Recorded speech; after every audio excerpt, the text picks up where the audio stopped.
полюбить. Этот город про работу, этот город про деньги. И наша задача, конечно, дать новый смысл этому городу.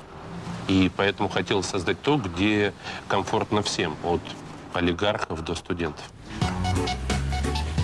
Kapkov used to be Chelsea owner Roman Abramovich's right-hand man, and Abramovich provided much of the cash for Gorky Park. Роман, правда, является трендсеттером, человеком, задающим какой-то смысл и какие-то стили. Он видит немного дальше, чем мы. То есть сейчас он может видеть что будет через года два. Понимаете, да? Он немного быстрее ощущает, как развивается процесс. Это во всем. Даже мега-яхты. The oligarch's billions will no doubt make Moscow look better. But Kapkov is also trying to bring about a cultural change that is more than cosmetic. Есть такое общественное мнение, что как-то с властью нелегитимно работать, да, то есть они сами по себе, мы сами по себе. И как-то вот общество так живет. А мне кажется, что время настало, что уже и работать и с властью, и требовать что-то с власти, и власть что-то должна делать.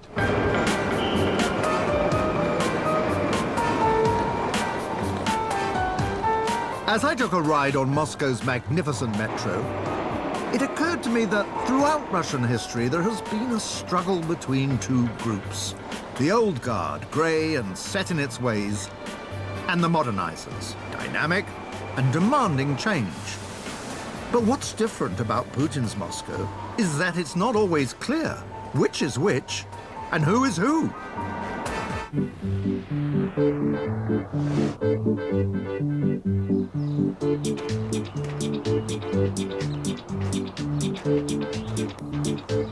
Moscow is a city that desperately wants to stand on an equal footing with the great Western capitals. The last 12 years have seen the emergence of a middle-class opposition.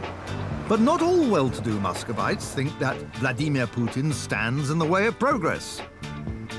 Tina Kandelaki is a well-known journalist and TV presenter, and one of Russia's most popular celebrities. Good evening. You must be Tina. Tina owns a fashionable restaurant in the center of town. It serves food from her native Georgia. У меня 800 тысяч подписчиков в социальных сетях. То есть вот как бы с этой точки зрения, in Twitter, I think that I'm fourth or something around. I'm in the first 5 persons in the Russia, in the Twitter. Tina is one of many who prospered during the economic boom that accompanied Putin's first presidency. But when she first arrived in Moscow in the 1990s, Tina had next to nothing. Мне было 17, когда я впервые приехала в Москву, и большие обязанности, которые у меня были перед моей семьей. Я вот выходила в 6 утра, и было минус 20.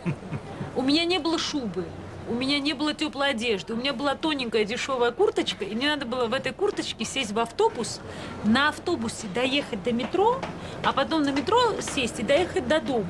И вот это вот состояние озноба и холода меня трясло вот так вот, потому что было очень холодно.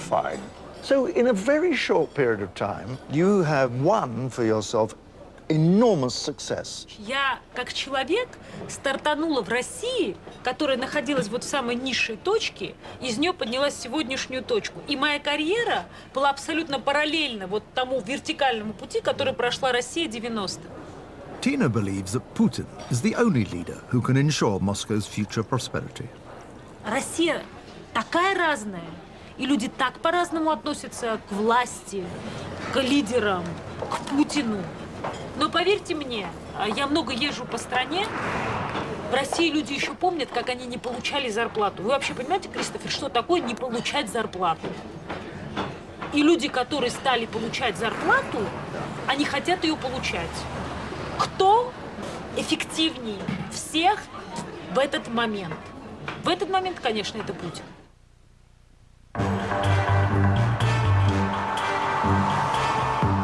In the end, my quest to meet Vladimir Putin came to nothing.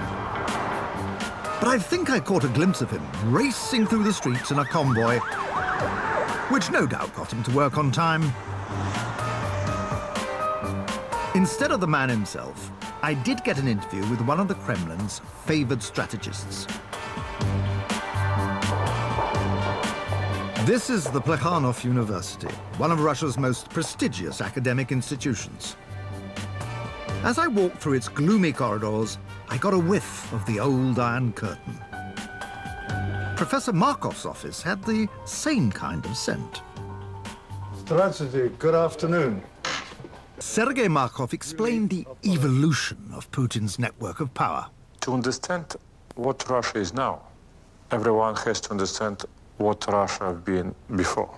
No law, real power belong to the oligarchs. That's why Russian government very much careful, not allowing to the chaos and anarchy coming back.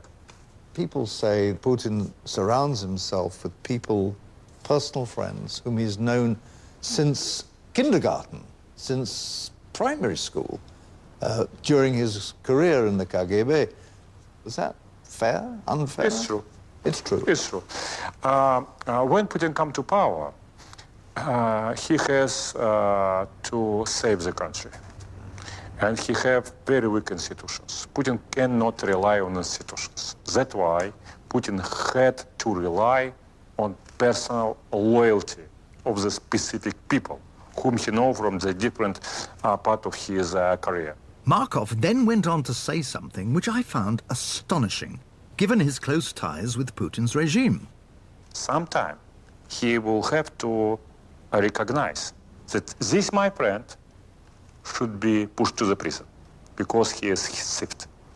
Every big leader sometime face such problem. Those leaders who has political will enough to send a couple of personal friends to the prison will survive and will run country forward.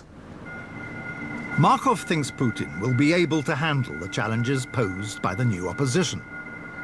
Putin has to change.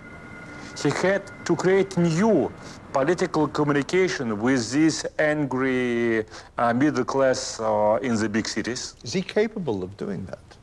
I think so, because he's proud that this middle class has been created because of economic growth, because of his policy. Are you optimistic about the future of Moscow? For sure. It's absolutely clear. Vladimir Putin has been very successful during previous 12 years.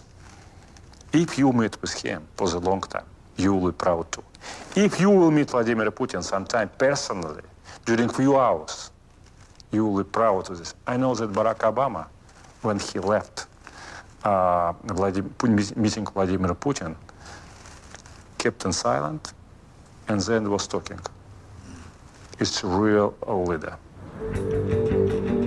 Judging from the people I've met, Putin's supporters and opponents seem to agree on one thing. He has to change the way he rules to satisfy the aspirations of the very class he has brought into being. Before leaving Moscow, I decided to drop by Snob magazine and thank Ksenia Sokolova, the woman who had helped me so much in my exploration of Moscow's networks of power. Hi, здрасте. How are you? Nice to see you.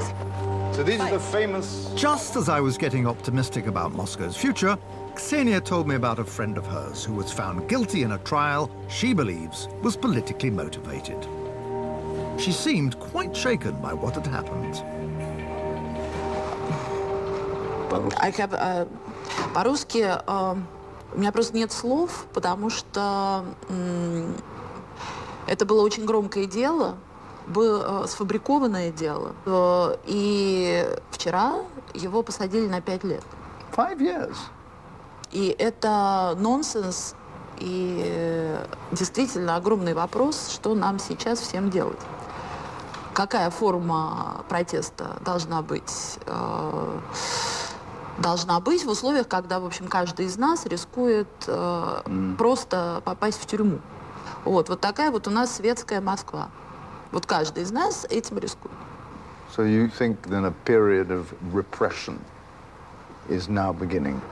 Yes. Counter-reaction? Yes. I've seen people some who are anti-Putin and some who are pro-Putin, Yeah.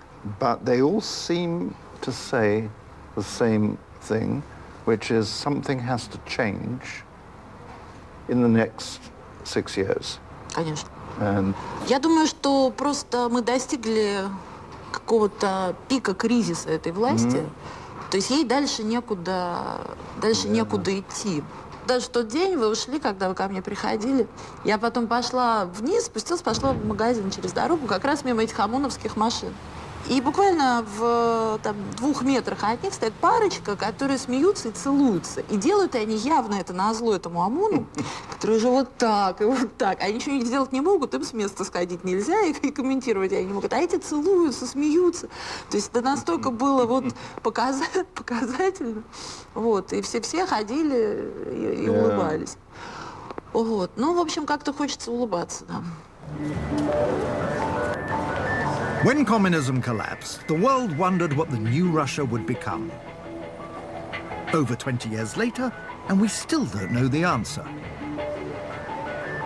The hopes and dreams which came with the collapse of communism have not yet been realized. But take a walk down the street and you can still feel the wind of change. For someone like me who's been away from Moscow for almost 30 years, the city presents an astonishing spectacle. Traffic jams, restaurants, bars, all in striking contrast to the drabness of Soviet communism and serving a new and prosperous urban class. But behind the glitter lies still an ancient Russia, where power rests in the hands of a single leader and those most closely beholden to him. And it will be here in Moscow that the struggle between this network of power and the forces of modernity will be won or lost.